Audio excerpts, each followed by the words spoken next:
using Blender and geometry nodes to distribute objects across a face. Easy. That's what we're going to do today.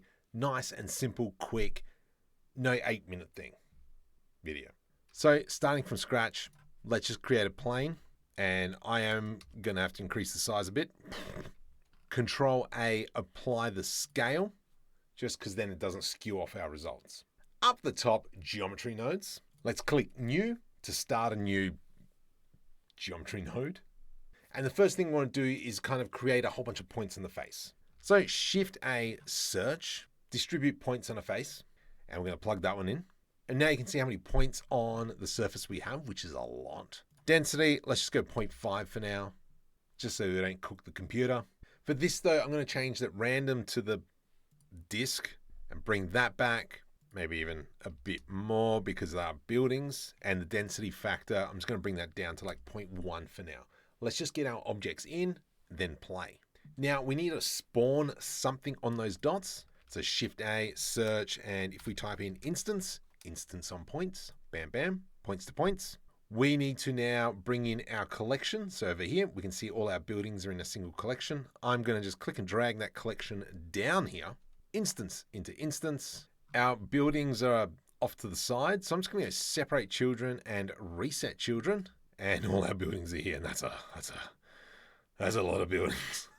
So maybe let's change the minimum distance to, I don't know, 5, a bit better.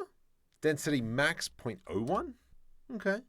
Density factor 0.05, for instance. We'll just do that. The other thing, I'm going to tick on pick instance. So it's going to do the individual buildings. Nice. However, they're all straight, one way. We want to randomize that rotation. What do you reckon we could do? That's probably right. Shift A, search, random.